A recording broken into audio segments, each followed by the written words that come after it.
ప్రార్థన చేసుకుంటున్నామండి. పరిశుద్ధుడైన దేవా, ప్రేమగల తండ్రి, మహోన్నతుడా, నీ బంగారు పాదములు ఎక్కడనే స్తోత్రాలు ప్రభా. మమ్మల్ని ప్రేమించి మరొకసారి ప్రభా అయినా నీ బిడ్డలు ప్రార్థన చేయడానికి మరో వాక్యం చెప్పుకోవడానికి మీరు ఇచ్చిన సమయాన్ని బట్టి మీకు వందనాలు స్తోత్రాలు ప్రభా. గొప్ప దేవుడు తండ్రి, గొప్ప కార్యాలు చేసే దేవా. నిజంగా తండ్రి నాయన నీ కృప లేకపోతే నాయన మేము ఏమైపోదుమో తండ్రి మాకు తెలియదు నాయన. ఎస్ఏ నీ కృపాన్ని కాంతలో మాకు దయచేస్తున్నందుకు స్తోత్రాలు ప్రభా. ఈ రోజునైనా పునరుద్ధానములో రోజున ప్రభు మాకు మంచి ఆరాధన వచ్చారు. మీ స్తోత్రాలు ఈ సాయంకాల సమయంలో నీ వాక్యాన్ని ప్రభా నాయన వివరించగా నీ కృపను మాకు తోడుకొచ్చండి. నీ వాక్యం ద్వారా నాతో మాట్లాడండి. నీ కృపాన్ని కాపుల మెడిగా దయచేయమని నా ప్రభాని పదాలు పట్టుకుని పెట్టుకుంటున్నానయ్యా. నన్ను విశ్వాసాన్ని మరుగుపరుచుకోండి. నీ వాక్యం ద్వారా మాతో మాట్లాడమని ప్రభా అయినా ఏ రీతిగా నీ వాక్యాన్ని వివరించాలో నాకు తెలియపరచు. నా జ్ఞానాన్ని మరుగుపరచండి నాయన. నన్ను ప్రభు విశ్వాసాన్ని మరుగుపరిచి మీ నామానికి బయటపెచ్చుకోమని మహిమ ఘనత ప్రభావం మీద పొందుకోమని చిన్న ప్రదేశాన్ని చేర్చుకుని ప్రతిఫలం దయచేయమని నా ప్రభుని యేసుక్రీస్తునామములో చిన్నవాడు వేడుకుంటున్నాను తండ్రి. ఆమేన్. సామెతల గ్రంథం 4వ అధ్యాయం చదువుతున్నాను. సామెతల గ్రంథం 4వ అధ్యాయం 4వ వచనం.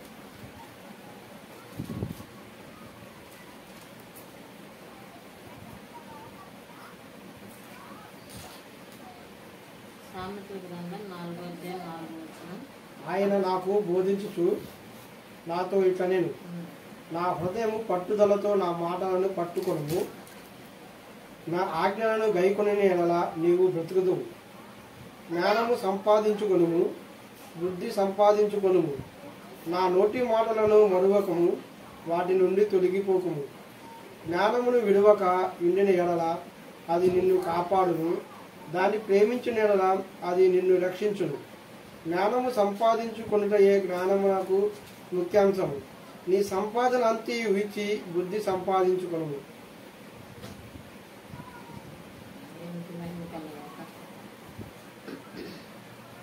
వాక్యం చెప్తున్నానండి. ఆయన నాకు బోధించుచు నాతో ఇట్లా నేను ఆయన నాకు బోధించుచు నాతో ఇట్లా నేను. ఎవరు బోధించారు? ఎవరు మనతో బోధిస్తున్నారంటే సొలొమోను. సామెతల గ్రంథం రాసింది ఎవరు? సొలొమోను. సొలొమోను ద్వారా దేవుడు మాట్లాడుతున్నాడండి. ఆయన నాకు బోధించుచు నాతో ఇట్లా నేను. ఆయనతో మాట్లాడుతున్నాడు దేవుడు. దేవుడు ఇప్పుడు మనం వాక్యం చెప్పుకుంటున్నాం కూడా దేవుడు మనతో కూడా మాట్లాడుతున్నాడు. ఆయన నాకు బోధించు నాతో ఇట్లా నేను, నీ హృదయము పట్టుదలతో నా మాటలను పట్టుకొనిమ్ము అన్నాడు. నీ హృదయము పట్టుదలతో నా మాటలను పట్టుకొనిమ్ము అంటున్నాడు. నీ హృదయము నా మాటలతో పట్టుకొనిమ్ము, నా ఆజ్ఞను గైకొనేడ నీవు బ్రతుకుదు అంటున్నాడు. ఎవరి ఆజ్ఞలు గైకొనాలి? ఎవరి మాట వినాలి? ఎవరి వాక్యాన్ని, ఎవరు చెప్పిన మాటలు మనం పట్టుకోవాలి అంటే దేవుడు చెప్పిన మాటలు మనము పట్టుకోవాలి. దేవుడు చెప్పిన మాటలు మనం పట్టుకుంటే, దేవుని యొక్క మార్గంలో మనం నడుచుకుంటే దేవుని యొక్క కృపను మనం పొందుకోగలుగుతామండి. లేకపోతే దేవునికి మనము దూరం అయిపోతాం. దేవుని మాటలకు మనము దగ్గరగా ఉండకపోతే మన జీవితాలు మామూలుగా ఉండవండి. మన జీవితాలు మరి సంతోషముగాను ఆరోగ్యకరముగాను ఉండవు. ఎందుకంటే దేవునికి దూరం అయిపోతే అపవాది మనల్ని బలహీనపరిచేస్తుంది. దేవునికి దూరం అయిపోతే మనము సాతాను మనల్ని మన కుటుంబాల్లో అందరి బిడ్డలు చేసింది. ఎందుకంటే సాతానికి ఇష్టం అది. మన దేవునికి దూరం అవటం సాతానికి ఇష్టము. సాతానికి ఇష్టం కాబట్టి అది మనం ఎప్పుడు కూడా దేవునికి దూరం అవ్వాలనే ఆశ కలిగి ఉంటుంది. మనం ఎలా ఉండాలి? దేవునికి దగ్గరగా ఉండాలని ఆశ కలిగి ఉండాలండి. దేవునికి దగ్గరగా ఉండాలని ఆశ కలిగి ఉండాలి. అందుకే దేవుడు ఏం చెప్తున్నాడంటే సొలొమోనుతో ఇక్కడ నీ హృదయము పట్టుదలతో నా మాటలను పట్టుకొనిమ్ము అంటున్నాడు. దేవుడు చెప్తున్న మాటలు నువ్వు గైకొనాలి. దేవుడు చెప్తున్న మాటలు నువ్వు వినాలి.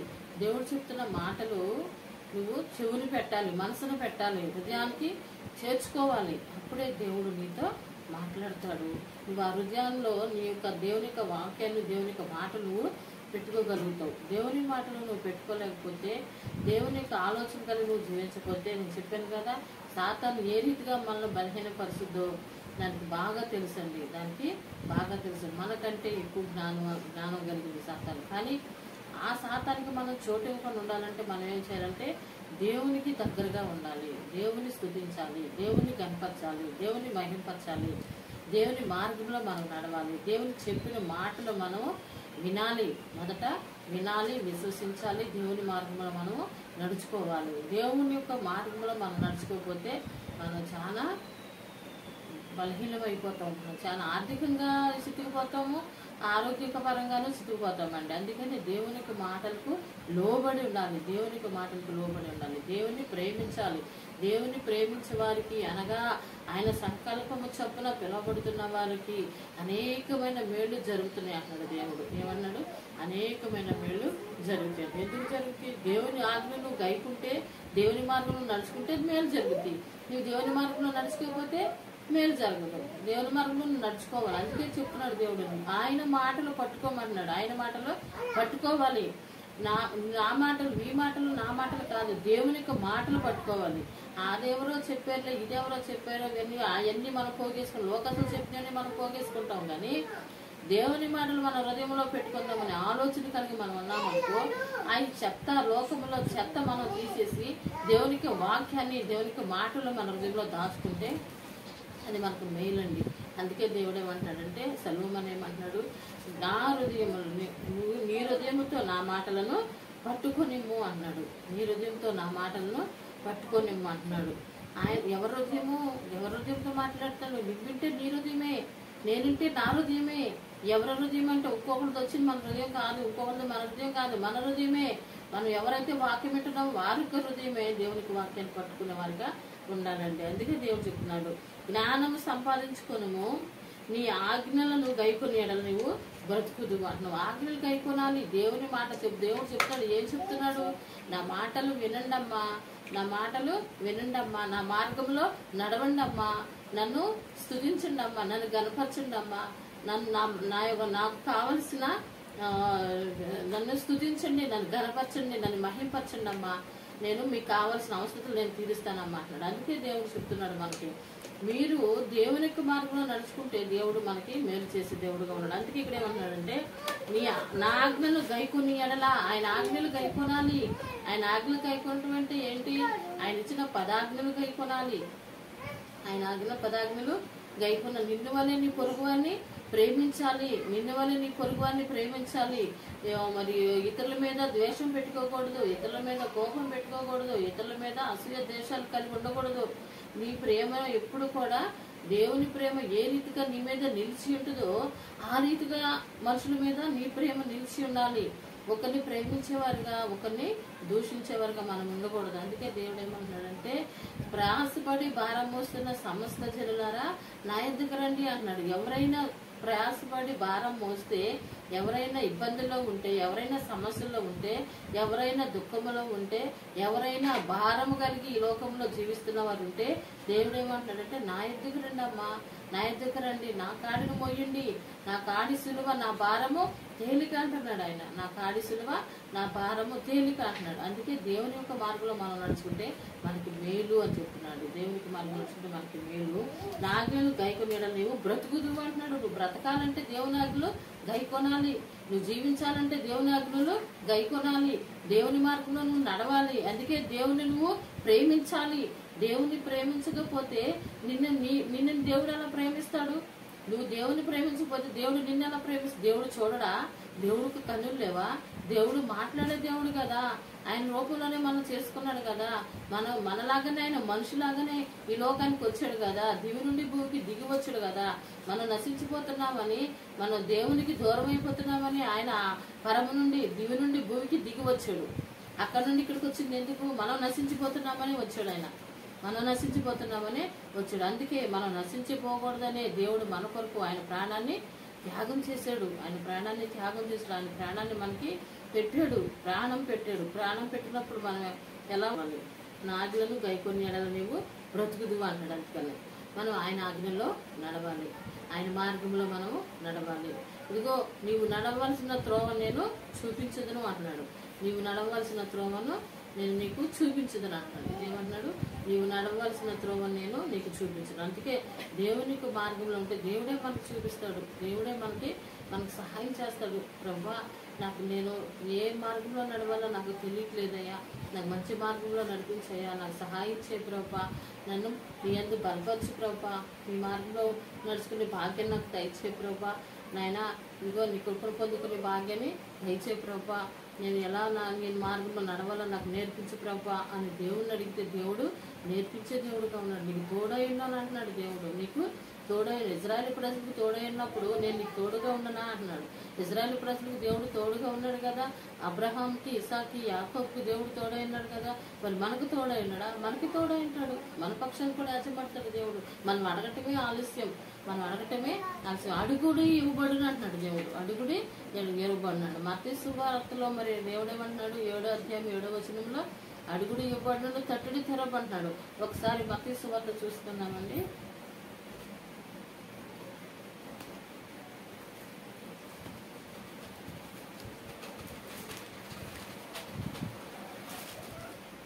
మత్తయి సువార్త 7వ అధ్యాయము 7వ వచనము. అడుగుడి మీకు ఇయ్యబడును, వెతుకుడి మీకు దొరుకును, తట్టుడి మీకు తీయబడును. అడుగు ప్రతివాడును పొందును, వెతుకువానికి దొరుకును, తట్టువానికి తీయబడును. మీలో ఏ మనుషుడైనను తన కుమారుడు తను రొట్టెను అడిగిన ఎడల వానికి రాతినిచ్చునా, చేపను అడిగిన ఎడల పామునిచ్చునా? మీరు చెడ్డవారై ఉండి మీ పిల్లలకు మంచి యువుల నీయునెరిగి ఉండగా పరలోకమందున్న మీ తండ్రి తన్ను అడుగువారికి తనకంటే ఎంతో నిశ్చయంగా మంచి ఈవులు నిచ్చును. కావున ఏమంటాడండి ఇక్కడ? మీరు చెడ్డవారయ్యండి. ఎవరంట? మనము చెడ్డవారమయ్యండి. మన పిల్లలకి మంచి ఈవులు ఇవ్వాలని కోరుకుంటాం. మనం చెడ్డవారమే. ఈ లోకంలో మనం పుట్టిన కాడ నుంచి, మనం తల్లి గర్భంలో రూపింపబడిన కాడ నుంచి మనం చెడ్డవారమే.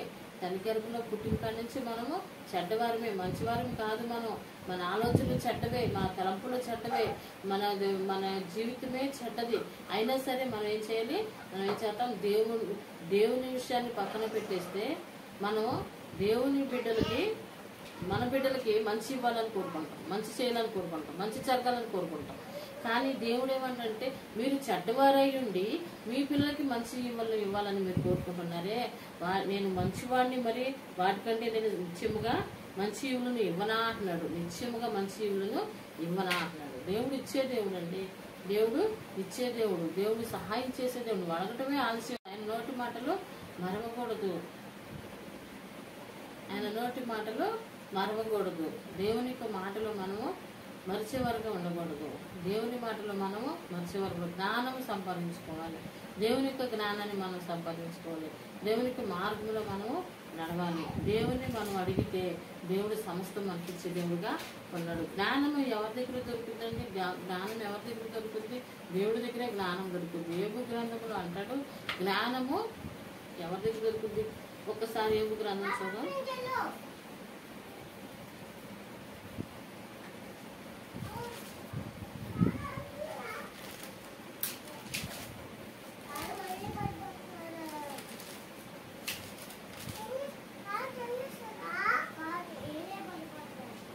యోబు గ్రంథం 28వ అధ్యాయము 28వ వచనం.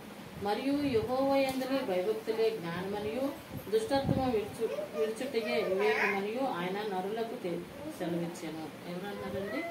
మరియు యెహోవా యందు భయభక్తులే జ్ఞానం. యెహోవా యందు భయభక్తులు కలిగి ఉండటమే జ్ఞానం అండి. యెహోవా యందు భయభక్తులు కలిగి మనం ఉండాలి. అది జ్ఞానము. దేవుని యందు మనం భయభక్తులు కలిగి, దేవుడు ఇంకోసారి అంటాడు, యెహోవా యందు భయభక్తులు కలిగి ఉండటమే తెలివికి మూలము అంటాడు. తెలివికి మూలము అంటే తెలివి ఎవరి దగ్గర నుంచి వస్తుంది? జ్ఞానం ఎవరి దగ్గర నుంచి వస్తుంది? భయభక్తులు కలిగి, దేవుని యందు భయభక్తులు కలిగితేనే తెలివి జ్ఞానం మనకు వచ్చేది. అది ఇక్కడ అంటున్నాడు కదా, మరియు యెహోవా యందు భయభక్తులే జ్ఞానమనియు దుష్టత్వము విడిచుటయే వివేకమనియు ఆయన నరులకు సెలవిచ్చెను. దుష్టత్వము విడిచుటయే, దుష్టత్వాన్ని విడిచుటయే వివేకమనియు ఆయన నరులకు సెలవిచ్చెను. దుష్టత్వాన్ని విడిచిపెట్టాలి. వివేకమనియు ఆయన నరులకు సెలవిచ్చెను. దుష్టత్వము విడుచుటయే వివేకమనియు. దుష్టత్వమును విడిచిపెడితే నీకు వివేకం అంట. వివేకము అంటే ఆ వివేకము అంటే దేవుని అంటే విశ్వాసము కలిగి ఉండుట వివేకము. వివేకము కలిగి ఉండుట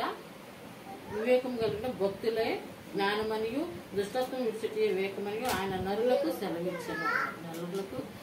వివేకము అంటే వినయము విధేయత కలిగి ఉండేది వివేకము అని అంటారు. అది దేవుడు చెప్తున్నాడు ఈరోజు మనతో. యెహోవా యందు భయభక్తులు కలిగి ఉండాలి. మొదట యెహోవా యందు భయభక్తులు కలిగి ఉండుటే జ్ఞానంకు మూలం అంటున్నాడు. దుష్టత్వం విడిచుటకే వివేకం అంటున్నాడు. రెండు చేయాలి. దేవుడు ఆ రెండు మనం చేసినప్పుడు దేవుడు మన ప్రార్థన ఆలకించే దేవుడుగా ఉన్నాడు. మనకు మేలు చేసే దేవుడుగా ఉన్నాడు. మనకు సహాయం చేసే దేవుడుగా ఉన్నాడు. మన పక్షాన్ని ఆజమాడే దేవుడుగా ఉన్నాడు. మన పట్ల గొప్ప కార్యాలు చేసే దేవుడుగా ఉన్నాడు. అందుకే సామెతల గ్రంథం 4వ అధ్యాయంలో ఏమన్నాడంటే,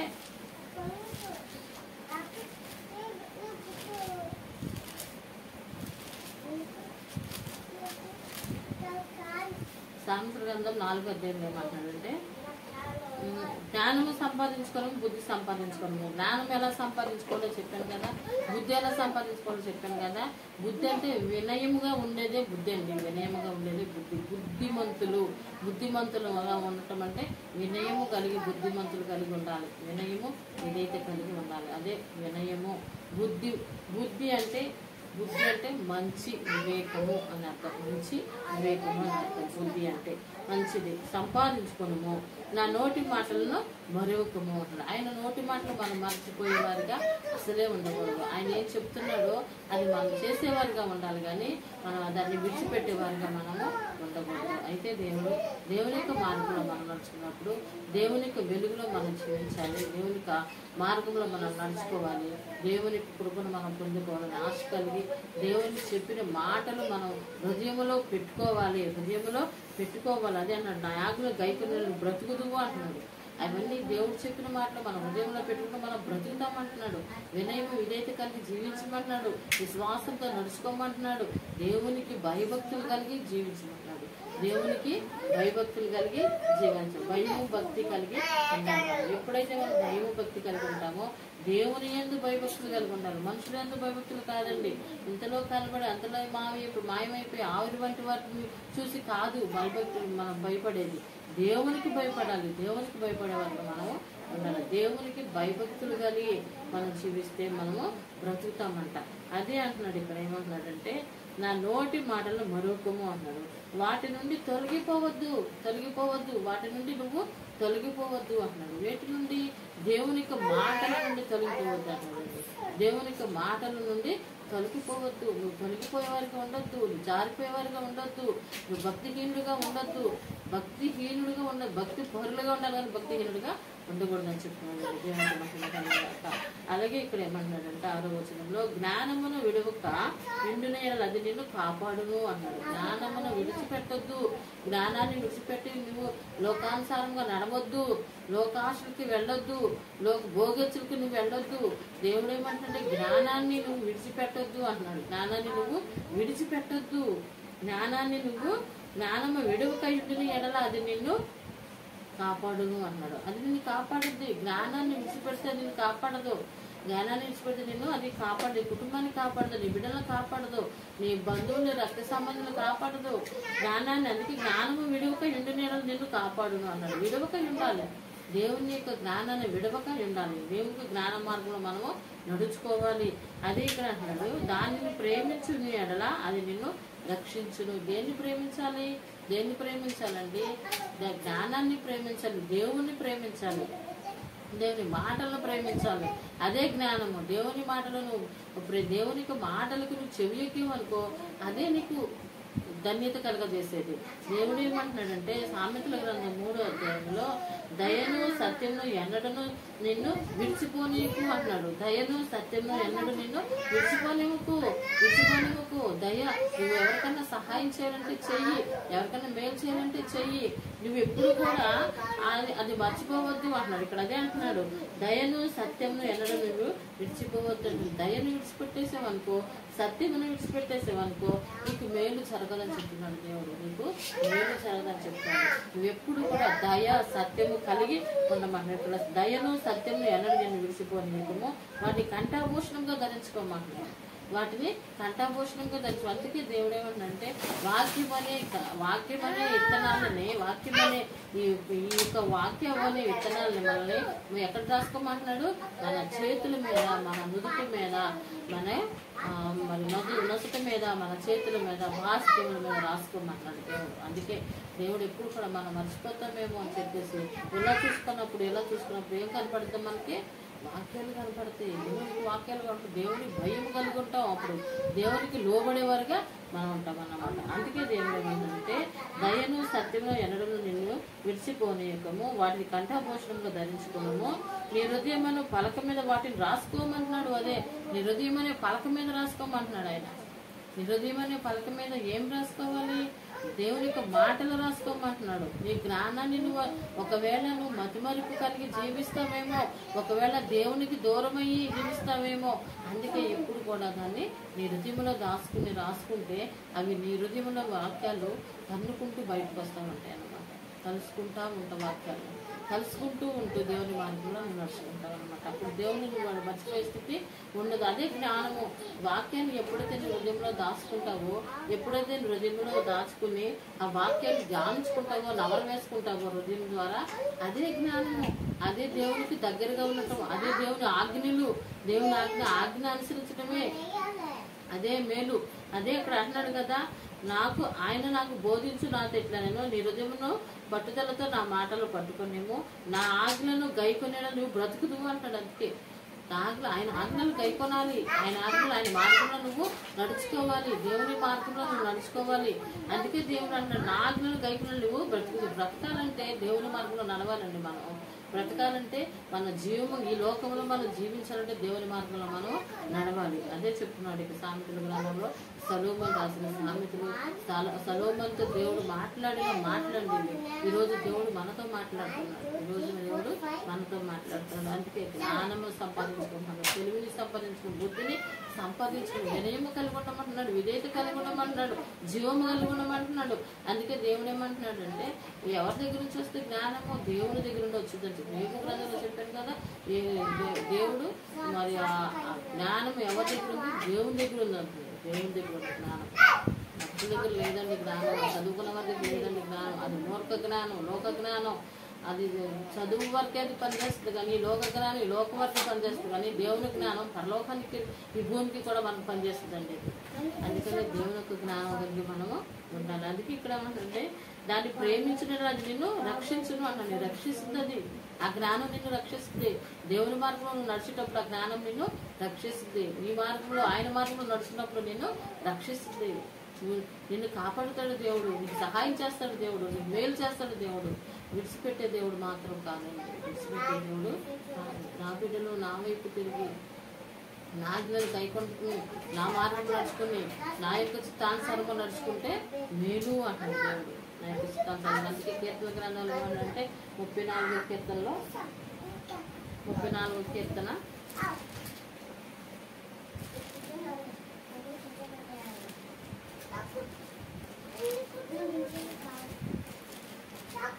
34వ కీర్తన ఏమంటే పిల్లలారా మీరు వచ్చి నా మాట వినుడి అంటున్నాడు. 34వ కీర్తన 11వ వచనం. పిల్లలారా మీరు వచ్చి నా మాట వినుడి అంటున్నాడు. ఎవరి మాట వినమంటున్నాడు? ఆయన మాట వినాలి. పిల్లలారా మీరు వచ్చి నా మాట వినండి అంటున్నాడు. ఎవరి మాట వినాలి? దేవుని యొక్క మాట మనం వినాలి. దేవునికి మాట మనం వినాలి. మనుషుల మాట కాదు, దేవుని మాట వినాలి. ఎవరి ద్వారా దేవుడు మాట్లాడుతున్నాడు అనేది నువ్వు గ్రహించాలి. దేవుడు మాట్లాడుతున్న మాటలు, దేవుడు ఎవరితో మాట్లాడినా సరే దేవుడు మాట్లాడుతున్న గ్రహించాలి. దేవునికి మహిమ కలుగాక. అయితే పిల్లలారా మీరు వచ్చిన మాట వినుడు, యెహోవా యందు భయభక్తులు మీకు నేర్పెదను అంటున్నాడు. ఆయన దగ్గరికి వచ్చి ఆయన మాట వింటే ఆయన నేర్పుతాడండి. మనకి ఎవరు నేర్పకల్లా, ఎవరు మనుషుల దగ్గరికి వెళ్ళి మనం నేర్చుకోవసల్లా. మనకి జ్ఞానం ఇవ్వాలన్న దేవుడే మనం ఆయన మార్గం నడుచుకున్నప్పుడు, ఆయన మాటకు లోబడినప్పుడు, ఆయన ఆజ్ఞను అనుసరించినప్పుడు, ఆయన చిత్తానుసారంగా నడుచుకున్నప్పుడు మనకు దేవుడే మనకు సహాయం చేస్తాడండి. మనకు దేవుడే సహాయం, ఎవరు సహాయం మనకు అక్కర్లా. నువ్వు బైబిల్ చదువుకుని దేవుడి మార్గంలో నడుచుకుని ప్రార్థన చేసుకుంటే దేవుడే మనకు సహాయం చేస్తాడు, దేవుడే మనకు జ్ఞానం ఇస్తాడు. అందుకే ఇక్కడ ఏమైనా పిల్లలారా మీరు వచ్చి నా మాట వినండి, యెహోవా యందు భయభక్తులు మీకు నేర్పిదును అన్నాడు.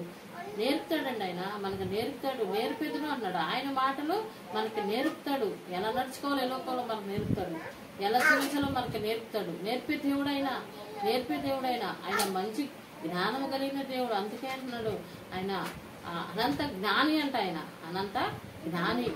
మన జ్ఞానం ఏ పడుతుందండి? మన ఆలోచన, మన జ్ఞానం, మన బుద్ధి, మన ఇది ఈ లోకానికి సరిపోయిందండి. మనది ఈ లోకానికి సరిపోయింది మన జ్ఞానం. కానీ దేవుని యొక్క జ్ఞానం పరలోకానికి, భూమికి కూడా సరిపోయేది కాదు. అందుకే దేవుడు అంటున్నాడు ఇక్కడ, యెహోవా యందు భయభక్తులు మీకు నేర్పిదను. బ్రతకగోరువాడు ఎవడైనా ఉన్నాడా అంటున్నాడు. బ్రతకగోరువాడు ఎవరైనా బ్రతుకుతారా? దేవుడు లేకుండా ఎవరైనా బ్రతుకుతారా? బ్రతకగోరువాడు ఎవడైనా ఉన్నాడా? దేవుడు లేకుండా ఎవడైనా ఉన్నాడా? ఇక్కడ ఏమంటున్నాడు అంటే, మేలు నొందుచు అనేక దినములు బ్రతకగోరువాడు ఎవడైనా ఉన్నాడా? మేలు నొందుచు అనేక దినములు బ్రతకగోరువాడు ఎవడైనా ఉన్నాడా? చెడ్డ మాటలు పలుకుండా నీ నాలుకను, కపటమైన మాటలు పలుకుని నీ పెదవులు కాచుకొనము. కీడు చేయటం మాని మేలు చేయము.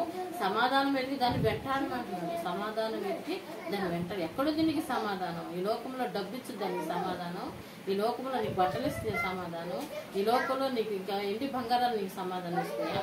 ఏది ఇవ్వదండి, ఏది ఇవ్వదు. దేవుని యొక్క మార్గంలో నడుచుకుంటే దేవుడు నీకు జ్ఞానమును, సర్వదియు, సంపదలు అన్ని గుప్తమైన దేవుడి దగ్గర. సొలొమోను జ్ఞానం ఏమి ఇచ్చాడండి? సొలొమోను జ్ఞానం అడిగాడా? ఏం కావాలని అడుగు అన్నాడు. ఏం కావాలని అడుగున్నప్పుడు ఏమి ఇచ్చాడు ఆయన? డబ్బు అడిగాడా? బంగారం అడిగాడా? వెండి అడిగాడా? ఏం అడగలా. లేకపోతే ఇన్ని బట్టలు కావాలి, నేను ఈ రాజ్య పరిపాలన చేయటం అన్నాడా? లేదు, ఏం అడిగలా. జ్ఞానం అడిగాడు. జ్ఞానం అడిగితే దేవుడు ఏమి ఇచ్చాడు? సమస్తమును సమర్పించాడు. సొలొమోనుకి మొత్తం సమర్పించేశాడు. సమస్తము వెండి, బంగారము, డబ్బు అన్ని, జ్ఞానము పొదువు లేకుండా ఇచ్చేసాడండి. జ్ఞానము పొదువు లేకుండా ఇచ్చేసాడు. అదే దేవుడి దగ్గరికి వస్తే మనకి జ్ఞానాన్ని మనకి పొదువు లేకుండా దేవుడు ఇచ్చేది ఇప్పుడు అంటున్నాడు, బ్రతికి కోరువాడు ఎవడైనా ఉన్నాడా? చెడ్డ మాటలు పలకకుండా నీ నాలుకను, కపటమైన మాటలు పలక నీ పెదవులు కాచుకోవాలి, నోరు కాచుకోవాలి. నీ పెదవులని నోరు కాచుకున్నప్పుడు దేవుడు నీకు సహాయం చేసే దేవుడుగా ఉన్నారు. అందుకే ఇక్కడ అంటున్నాడు, మేలు నొందుచు అనేక దినం బ్రతకగోరువాడు ఉన్నాడా? చెడ్డ మాటలు పలకుండా నీ నాలుకను కాపాడుకోవాలి. కపటమైన మాటలు పలకకుండా నీ పెదవులు కాచుకోమంటున్నాడు. కపటమైన మాటలు నీ పెదవులకు రాకూడదు, రాకుండా కాచుకోవాలి. కీడు చేయటం మాని మేలు చెయ్యి. ఎవరికైనా నువ్వు మేలు చేయాలంటే కీడు చేయక మేలు చెయ్యి. మేలు చేస్తేనే దేవుడు నీకు సహాయం చేసే దేవుడుగా ఉన్నాడు. అయితే ఇక్కడ దేవుడు ఏమంటున్నాడు అంటే, సమాధానం వెతికి దాన్ని వెంటాడుము అన్నాడు. సమాధానం ఎవరి దగ్గర ఉందండి? ఉంది? శాశ్వతమైన ప్రేమతో నేను ప్రేమించున్నాను కనుక విడక నీ ఎడల కృప చూపుతున్నాడు. ఆయన చూపించే దేవుడు, ఆయన మనకు సమాధానం ఇవ్వాలి. శాశ్వతమైన ప్రేమతో మనల్ని ప్రేమించే దేవుడు. నా శాంతినే మీకు ఇస్తున్నాను అన్నాడు. నా శాంతినే మీకు నేను ఇస్తున్నాను. శాంతి, సమాధానం ఆయన ఇవ్వాలండి. ఎవరెవరు యెషయా గ్రంథంలో ఉంది, నాకు సమాధానం లేని వారికి సమాధానం ఇస్తానంట, నెమ్మది లేని వారికి నెమ్మది ఇస్తానంటాడు. ఆయన మార్గంలో మనం నడుచుకుంటే సమస్త మనము పొందుకోగలుగుతాం. ఆయన దగ్గర మనకు జ్ఞానము దొరుకుతుంది, ఆయన దగ్గర వినయము దొరుకుతుంది, ఆయన విధేయత దొరుకుతుంది. ఆయన దగ్గర మన బుద్ధి, జ్ఞానము, సర్వ సంపదలు సమస్త మనకు సమకూడి ఉన్నాయి. అందుకనే దేవుడు మనకి సహాయం చేసి దేవుడు కొన్నాడు. అందుకే దేవుడి యొక్క మాటలు మీరు వినాలని, దేవుని యొక్క మార్గంలో మీరు నడుచుకోవాలని, దేవుని చిత్తానుసారంగా జీవించాలని మా ఆలోచన, దేవుని యొక్క ఆలోచన. దేవుడు కూడా అదే చెప్తున్నాడు నాకు, నీకు కూడా. నేనేమో పెద్ద గొప్పదాన్నో, విశ్వాసనో, లేకపోతే మరొకటి కాదండి. దేవుడు నాతో కూడా మాట్లాడుతున్నాడు, మీతో మాట్లాడుతున్న దేవుడు నాతో కూడా నేను సరి చేసుకోవాలి, నేను సరి చేసుకుంటాను, మీరు సరి చేసుకోవాలని మీతో చెప్తున్నాను. మీరు ఇంకా నాకంటే భక్తులు అవ్వచ్చు, శ్రేష్టమైన మనుషులు అవ్వచ్చు, నాకంటే నాకు సహోదరులు గొప్పవారని ఎంచుతున్నానండి. ఎందుకంటే నేను పెద్ద భక్తి పరులను కాదు, నేను పెద్ద విశ్వాసాన్ని కాదు, కానీ దేవుడు నన్ను ప్రకటించమన్న మాటలు, నీ నోట పెట్టిన మాటలు ప్రకటించు, చెప్పు అని చెప్తున్నాను. నిన్ను తొందర పెడుతున్నాడు కాబట్టి ఈ రోజు నేను ఈ నిర్ణయం తీసుకుని నేను చెప్పగలుగుతున్నాను. ఎందుకని వేరొక ఉద్దేశంతో నేను చెప్పట్లేదండి. అందుకే నేను దేవుని యొక్క జ్ఞానాన్ని వెతకాలని, దేవుని మార్గం నడుచుకోవాలని నేను తెలియపరుస్తున్నాను. నేను కూడా తెలుసుకుంటున్నాను. ఇది ఇచ్చిన వారికి దేవుడు దీవించుగాక. ఆమేన్.